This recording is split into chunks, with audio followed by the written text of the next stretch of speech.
Alright, welcome to the video, guys. Today, matchmaking the top 10 of each division. Last video, we did flyweight and bantamweight.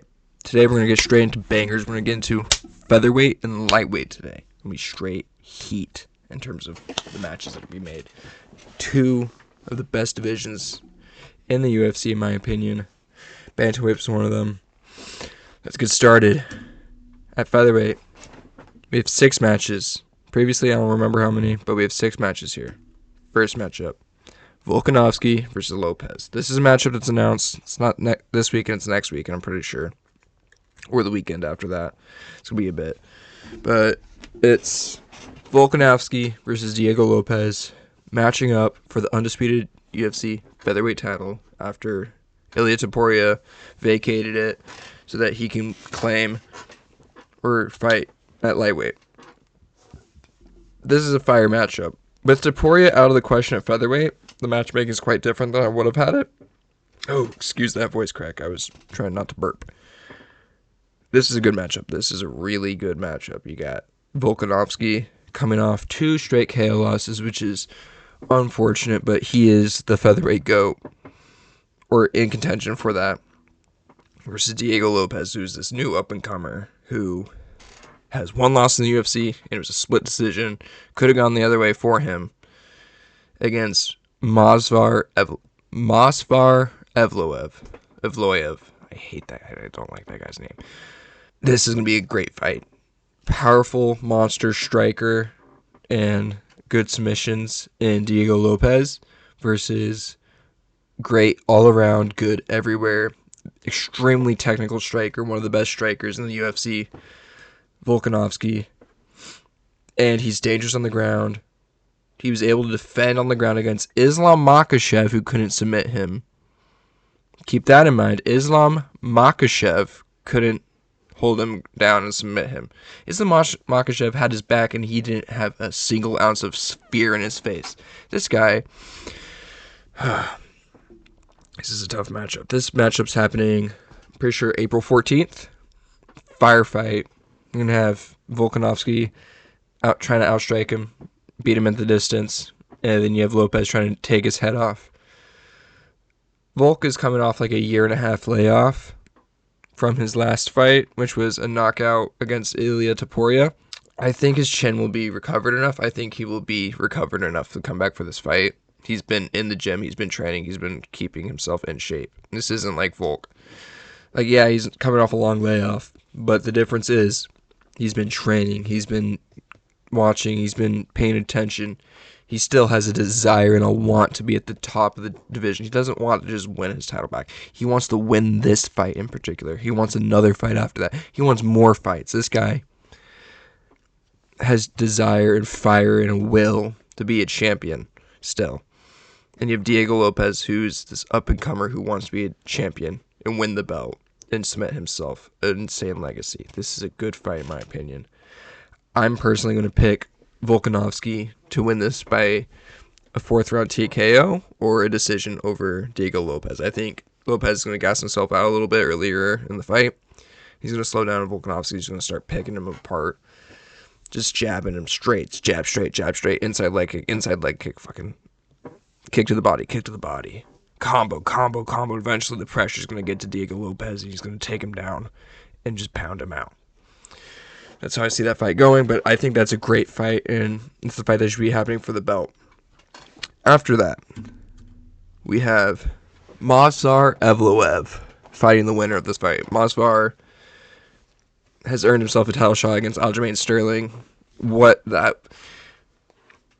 For 2 guys who are known to be somewhat boring grapplers, they matched up very well in having a very exciting grappling match, and it was a very close fight, but Movsar won that. He's in the top of the division. He has a win over Diego Lopez, so him versus Volkanovski is a great fight. You get to see Volkanovski against another high-level wrestler. I think Volkanovski destroys Evloev. Or you have Evloev versus Diego Lopez in a rematch, and see if Lopez is improved enough to beat Evloev again, or beat Evloev this time in a 5-round fight.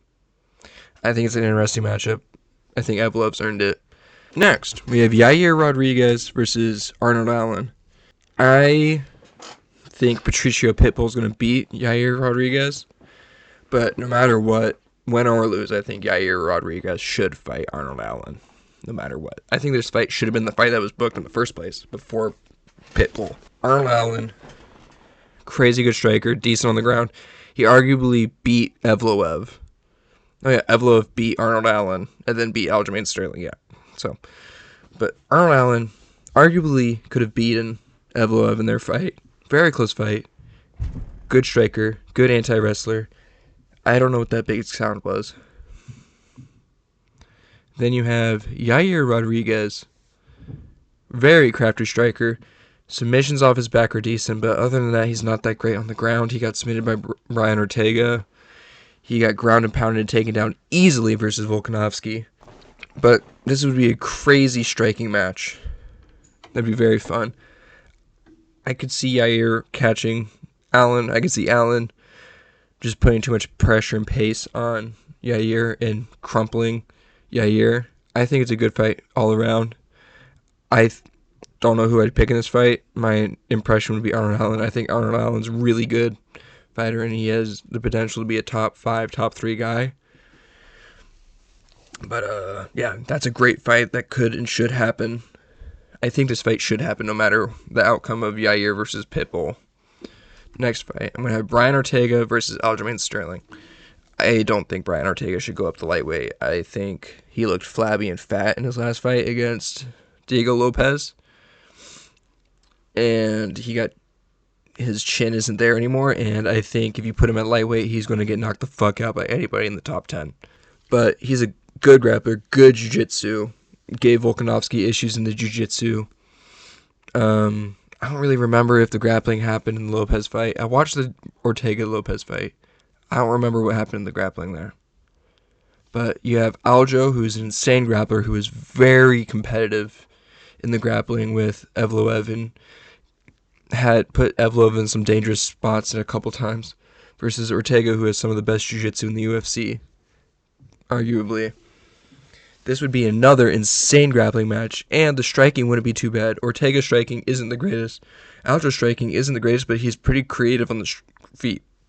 So I can see this. I would pick Aljo to win this fight. I think he would defend the submissions, but it would be a really good grappling match to watch, and the striking would be interesting. But I think Aljo has potential at the top of the division. If he beats Ortega, I don't think him losing to Evloev stops him from reaching the top of the division. So yeah. Next up, Josh Emmett versus Lerone Murphy. This fight's scheduled for, I'm pretty sure, an Apex card for a main event. Lerone Murphy, undefeated. He's similar to a Leon Edwards, kind of, where he's really technical. He's really good. He's good skills, but he's very technical. He'll outclass you on the feet. Josh Emmett, heavy hands, one-punch power. Knocked out Bryce Mitchell violently, gave him a seizure, knocked him out. Josh Emmett got absolutely decimated by Ilia Topuria, but I think Josh Emmett still has it in him. I could see him clipping Lerone Murphy. Lerone Murphy can also keep his range and do the same thing that Ilia Topuria did to Josh Emmett. I don't know how this fight goes, but it's a good matchup, and it's already scheduled, and it's top 10 guys. I think this is a good fight. After that, Patricio Pitbull versus the loser of Lopez Volkanovski. I think Pitbull beats Yair. He puts him in the top 5, or just at number 6 or number 5. I think Pitbull fights the loser of this fight and puts him at the top of the division. So Evloev fights the winner for the belt, and then you have Pitbull versus the loser. Pitbull versus Volkanovski, great fight, legends. Longtime featherweight champion in Bellator versus longtime featherweight champion in the UFC. Crazy good fight and matchup right there. Or you have Lopez versus Pitbull. 2 Brazilian guys going at it and brawling. I don't think Pitbull beats either of them, honestly, but I would want to see him fight one of them. Or if he beats Rodriguez, give him another easier fight and then have him versus Volkanovski. I think him versus Volkanovski is a fight that should happen at some point, but I also think if he beats Yair, I think he fights the loser of Volk versus Lopez. But yeah, those are all my matchups at featherweight. All really good matchups. I don't have anybody I hate here besides Evloev. I don't hate him. I just dislike him because he's slightly boring. He doesn't have a single finish in the UFC. His grappling is really interesting to watch when you give him another grappler who can compete with him. For example, an Aljamain Sterling, who is a really good grappler. Other than that, Evloev's just going to smudge you. He's not going to ground and pound you. He's just going to hold you down on the ground and just smudge you and win a decision. Yeah, all really good fights. I think that's the next round of fights that should happen at featherweight. Moving on to lightweight, we got a lot more matchups here. We got 8 matchups in total. And we can, I don't know if you noticed, but there's a couple different colors. If you notice in the last one, gold for championship. We'll get to that silver one. Islam Makhachev versus Ilia Topuria. I think that's a fight that should happen. If you think about it, Ilia has a ranked lightweight win, a top 5 ranked lightweight win. I think that might be why they moved Holloway up in the rankings, is so they could argue that Ilia has a top 5 lightweight win, or a top 5 win at lightweight that's ranked, so that they can justify the match with Makhachev quicker. Arman pulled out of the fight, then you had Moicano versus Makhachev, but this fight is different. Makhachev versus Volkanovski was a pound-for-pound number 1 fight, and very good fight, very competitive in the first fight. The second fight, unfortunate for Volkanovski. Islam planned better, was able to prepare better than Volk, and knocked him out. Here you have the guy who knocked the only other guy that beat Volk in the division, in the UFC, who's a pound-for-pound number 3 guy in the UFC, who also knocked out Max Holloway, who's never been knocked out before, versus Makhachev. And this guy has also, I'm pretty sure he's a submission winner. I'm pretty sure he submitted Bryce Mitchell, who is a submission artist and a jiu-jitsu guy. He has a good wrestling background. His takedowns look good when he shoots takedowns. His striking, his boxing is phenomenal. He might be the best boxer in the UFC. Like, this guy, when he decides to throw, he just dips and rips. This guy's good. Makhachev, insane grappling, best grappling, pound for pound number 1 guy in the UFC, most well-rounded fighter in the UFC. This is 2 of the best, most skilled guys fighting. And Ilia Topuria has the best chance of finishing and beating Makhachev because he has the power and he has submissions, and he could do better in the grappling than Volkanovski potentially. Makhachev is also probably the most likely guy to beat Topuria in a fight because of the wrestling and being able to hold down Topuria, because Topuria was able to be held down by Bryce Mitchell. Albeit, apparently, he didn't take that fight super seriously against Bryce Mitchell because it's Bryce Mitchell. But I think this is the fight to make at lightweight for the undisputed belt. Next up, Arman Tsarukyan versus the winner. I don't think Arman should fight another guy to get to the top of the belt, or top of the division. I mean, he could. It wouldn't hurt his reputation, but in terms of the matchmaking and everybody else in the division, I think you just give Arman his shot against Makhachev or Topuria at the belt. Makhachev versus Tsarukyan, the first fight, super competitive, split decision. Makhachev won, and he was the only guy who made it that close with Makhachev in the grappling. And they've both improved. I think Tsarukyan and Makhachev 2 is a great fight that should happen at some point. Just to give it, yeah. That fight just needs to happen.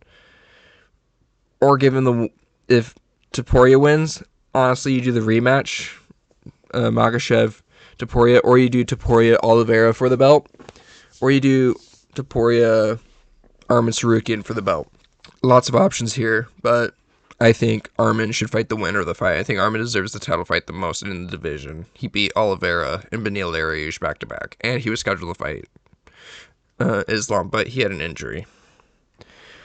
Next up in the division, Charles Oliveira versus Max Holloway for the BMF belt.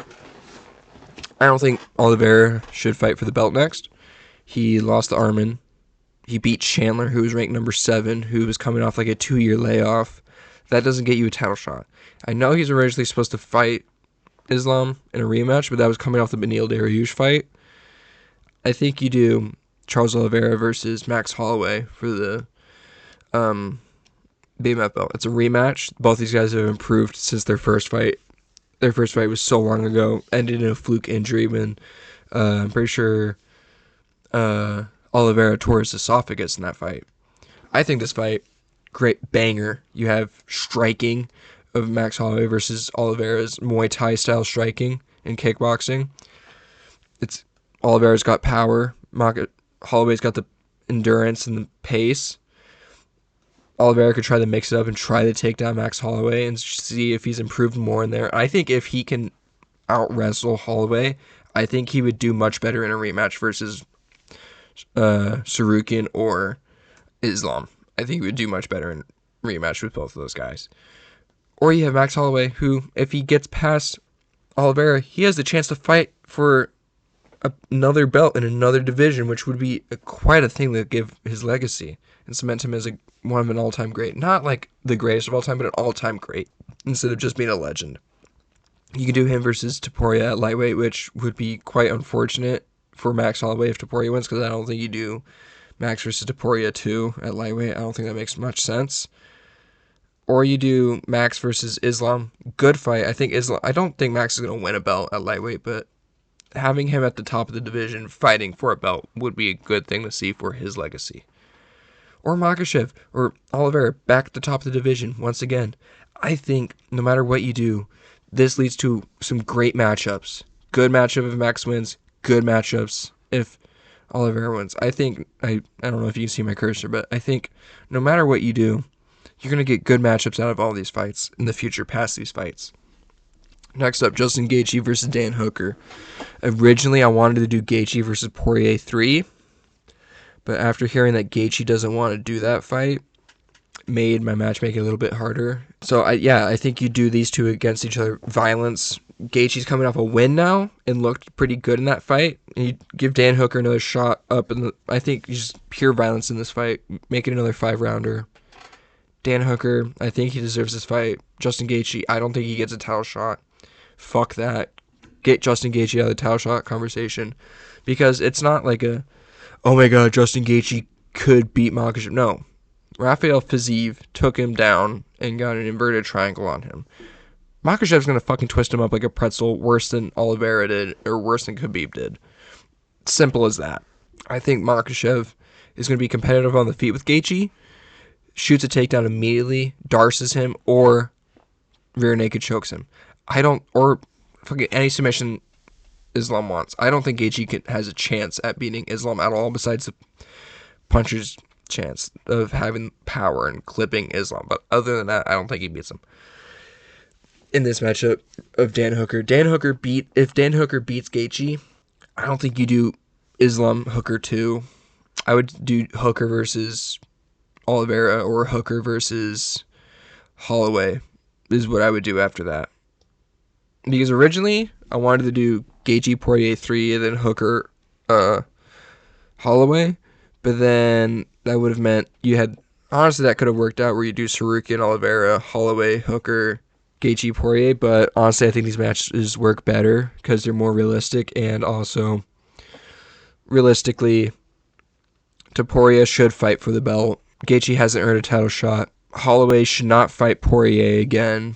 Gaethje doesn't want to fight Poirier, so I think this is the matchup to do. Again, I think this would be a very interesting matchup. I can see either man winning this. It's just pure violence. It will be bloodbath in that fight. Next up at lightweight, Dustin Poirier versus Renato Moicano. This is where I get interested. I'm not so certain about this matchup. You could argue another matchup could happen, but Dustin Poirier and Renato Moicano, the trash talk would be interesting. The build-up would be interesting. Skills-wise, Dustin Poirier could win this fight. Renato Moicano could try to take down Dustin Poirier and beat him on the ground. Renato Moicano's grappling is good. His striking is improving, but I don't know if he has the striking to beat. It's an interesting matchup. If you think about it, the grappling, Renato Moicano has a slight edge, but it could be more competitive than we think. And it would be a good test for Moicano to build him back up. He stepped up on short notice. He should get a big fight. He was going to fight Beneil Dariush, but I considered doing that fight again, but I want to just do something different. Do a different matchup. Mix it up at lightweight. Poirier fighting Renato Moicano. It's not a bad loss if Poirier loses to Renato Moicano. He's a good fighter. Renato is an underrated fighter. Renato gets his chance back up at the rankings again. And then Renato wins that fight. You give him a Max Holloway. You give him a Justin Gaethje. You give him a Dan Hooker. All of those fights are good fights. You give him an Oliveira. You give him a Sarukian. It's all good matchups. Does he win all those matchups? No. Good matchups? Yes. Build up. Interesting. Dustin Poirier wins that fight. He retires. He goes off in the sunset on a good win. And he has the chance to do it. And I think this fight has some high stakes, but it also gives him the chance to have like a decent win on his record and go out into the sunset with a good win on his record. Does it get him a title shot? No. Does it get him anything else? But other than that, I think it's a good matchup. Next up, Michael Chandler versus Paddy Pimblett. This fight's scheduled for UFC 314, April 14th, I think. Interesting fight. Chandler, stop giving him number one contender fights. He's like fucking, 4-2 in or 2-4 in the UFC? Yeah, his 2 wins are Dan Hooker and Tony. Yeah, he's 2-4 in the UFC, I think. Right, because he lost to Oliveira, lost to Gaethje, lost to Poirier, lost Oliveira again. Yeah, no, he's 2-4 in the UFC. Yeah, don't stop giving him top guys. Give him a contender. And Paddy Pimblett, I'm not on the hype train. Paddy Pimblett, good fighter. I don't think he has the opportunity to be at the top of the. I mean, he could have plot armor. I think he might have some plot armor to get him to the top of the division. But like, if he's struggling against a decrepit Tony Ferguson, Chandler is the guy that could fumble this and lose to Paddy. I think he could like rock Paddy in the first, win the first round, and the second round Paddy comes back and just submits him. But I also think Chandler is a guy who has enough power to hurt and break the chin of Paddy, who has previously had issues and leaves his chin up in the air when he's striking. I think Chandler has the ability to chin Paddy, has the opportunity to chin Chandler or submit Chandler, but also Chandler's really hard to submit. Oliveira couldn't do it. Dustin Poirier did it. But that, fuck. Ooh, God. You never know with Chandler. You never know. You can't predict this fight very well. Chandler could win it. Chandler could lose it. The more I think about it, I might pick it. I originally was going to pick Chandler in this fight, but I'm leaning more towards Pimblett the more I think about it, but I don't like Pimblett. I think he's overrated. People are saying he's underrated. I think he's overrated. Man, I don't know. I think you do that matchup. Or yeah, that matchup's happening. I think it's a 5-rounder, but last I looked, Verdict had it as a 3-rounder. I'm not sure. Next up, Matt Shoots Gamrot. I think I got everybody in the top 10 to fight in this division. Matt Shoots Gamrot versus Rafael Fiziev. First fight ended with a knee injury for Fiziev. I think you do the rematch. I think you just do the fight again. Both these guys, Matt Shoots Gamrot, coming off a loss to Dan Hooker. Rafael Fiziev coming off 2 losses to Justin Gaethje, 2 losses to Justin Gaethje and a quotation marks TKO loss. Then Matt Shoots Gamrot, he blew his knee, taking a step back. I think it's interesting. It tests the grappling of Fiziev a little bit. Fiziev, I think it's a dog fight. I think it's a good fight. Gets Fiziev up in the rankings again. Gives him another chance to climb his way up to the top and like develop his skills more. After the Justin Gaethje fight, which he looked improved in the first round, and then Justin Gaethje just took back over. But it gives Rafael Fiziev the ability to rebuild.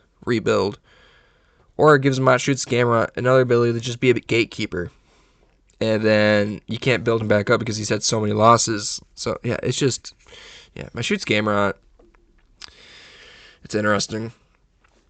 Next up, Beneil Dariush versus Mauricio Hufi. I know Hufi's coming off of the win over Bobby Green, and he called out Beneil Dariush. Realistically, he should fight another guy in the rankings, but also, this is a big fight. Beneil Dariush isn't in his prime anymore. I don't think he's going to make another run at the title. Mauricio Hufi is young. This fight could be really tough for Hufi, but at the same time, Huffy just could be that good, and we don't know. Like, he could show that his grappling is good enough to hang with Beneil Dariush, or Beneil Dariush could make it a dogfight and take it to the ground at some point. Who knows? Because he was able to take Oliveira down, I think. Yeah. Could be a tough. I think this is a hard fight for Mauricio Hufi, but I think he can find the knockout. But I can also see Beneil Dariush just taking it down and just controlling the fight. I think it's a good matchup. If he loses, retire Beneil Dariush. You're not making another title run. You're coming off 2 losses to Sarukian and Oliveira right now, which are really good losses to have in retrospect, but at the same time, 2 KO losses. He just hasn't been able to get to the top of the division. And Mauricio Hufi, up and comer, give him a shot at a big name, or like a known name, somewhat, and cement himself pretty good, and it builds him up pretty good and show what he has to work on. Fraud check him, maybe don't fraud check him, who knows. But I think lightweight has some of the most interesting matchmaking in the UFC right now.